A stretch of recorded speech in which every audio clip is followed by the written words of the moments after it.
Students, I am Israrul Haq, lecturer English, teaching you class 12th English. We are studying the second chapter of your textbook Flamingo.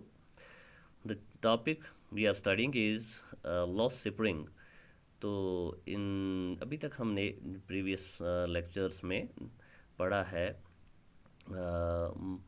गरीब बच्चों के बारे में। अनीस झंग ने ये इस टॉपिक लिखा हुआ है। वो गरीब बच्चों के बारे में लिखती हैं जिनका जो बचपन है it loses due to poverty, due to disturbance in life. तो इनके पेरेंट्स के पास कोई जगह नहीं है बैठने की, ज़मीनें नहीं हैं, रोज़गार नहीं है। तो ये गरीब बच्चे हैं जो कि झोंपड़ियों में रहते हैं और वो वहीं पैदा होते हैं, वहीं मर जाते हैं।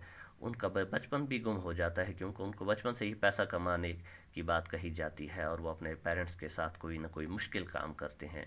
जैसा कि हमने देखा मुकेश जो है वो फिरोज़ाबाद की बस्ती में रहता है। तो हमने ये देखा वहाँ पर चूड़ियाँ बनाई जाती हैं और वो लोग आहिस्ता आहिस्ता अंधे हो जाते हैं अंधेरी कोठरियों में अपने पेरेंट्स के साथ काम करते हुए।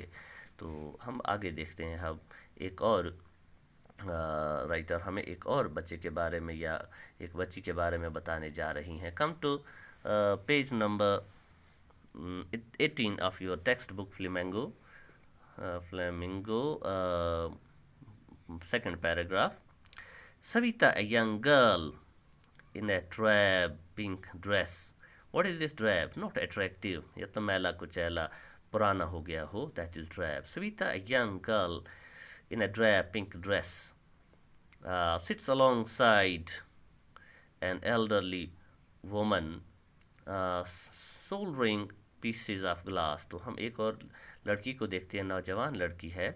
तो वो क्या कर रही है? जोड़ रही है शीशे के इन गरम गरम टुकड़ों को ताकि चूड़ियाँ बनाई जा सकें। As her hands move mechanically like the tongs of a machine. उसको ऐसी आदत हो गई है बचपन से इन चूड़ियों को जोड़ने की कि जैसे उसके जो उंगलियां हैं वो किसी चिमटे की तरह काम, फोर्सेप की तरह काम करती हैं। टोंग्स मतलब चिमटा। I wonder if she knows the sanctity of the bangles she helps make.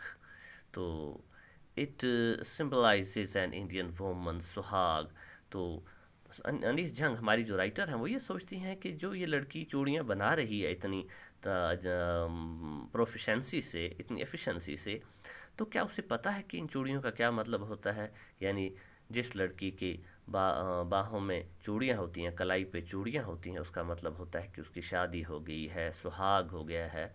उसका सुहाग मतलब होता है वो शौहर के घर चली गई है। सुहाग शौहर को ही कहते हैं, हिंदी वर्ड है हस्बैंड को। Auspiciousness in marriage. तो इन चूड़ियों की क्या अहमियत है ज़िंदगी में, कितनी ज़बरदस्त ये ऑस्पिशियस होती हैं। मिसाल हम ये कहेंगे वो कितनी अहमियत रखती हैं शादी करने वाली एक लड़की के लिए, यानी उसी वक्त उसको पहनाई जाती हैं। It will dawn on her suddenly one day when her head is draped with a red wheel. तो ये अनिल जंग ये कह रही है हमारी राइटर कि उसे तब पता लगेगा जब एक दिन उसके सर पर उसको भी सुहाग का जोड़ा पहनाया जाएगा, शादी का जोड़ा पहनाया जाएगा और रेड व्हील यानी सेहरा होगा उसके सर पे, घूंघट होगा उसके सर पे लाल कलर के, क्योंकि शादी में अक्सर रेड कलर के कपड़े ही पहने जाते हैं। Her hands died read with Hina. जब उसके हाथों में मेहंदी लगी होगी, हिना मतलब मेहंदी लगी होगी। And red bangles rolled on to her wrists. तो उसी कलाइयों पर उसके हाथों में बड़ी हरी लाल कलर की चूड़ियाँ होगी, क्योंकि मैंने आपको बताया शादी में अक्सर लाल कलर की चीज़ें पहनाई जाती हैं। She will then become a bride. उस वक़्त वो एक दुल्हन बनेगी, ब्राइड। तो अगर लड़का हो तो उसे ब्राइड ग्रूम कहते हैं।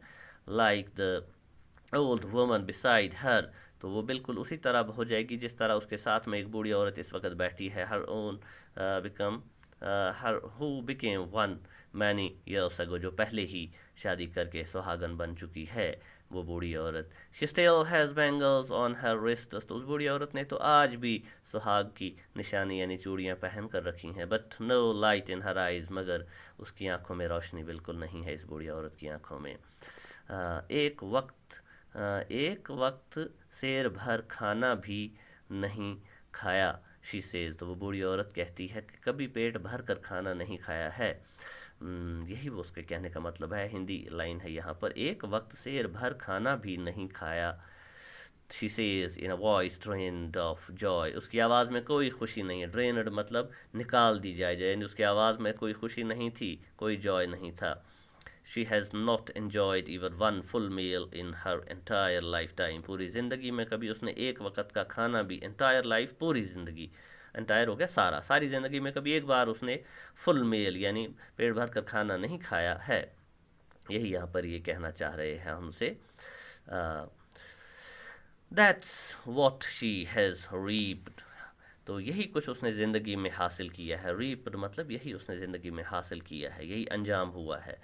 हर husband an old man with a flowing beard, उसका हस्बैंड भी एक बूढ़ा आदमी है, फ्लोइंग बियर्ड उसकी लंबी दाढ़ी है। सेज, वो कह रहा है राइटर से, I know nothing accept bangles, मुझको सिर्फ चूड़ियों के बारे में ही पता है और मुझे कुछ भी नहीं आता है। All I have done is make a house for the family to live in, पूरी ज़िंदगी में मैंने सिर्फ ये किया है कि मैं एक मकान बना सका हूँ इनके लिए, बस वो भी ढंग का नहीं है। हमने देखा कि उनका मकान भी मुकेश का कोई काम का मकान नहीं है। Hearing him one wonders if he has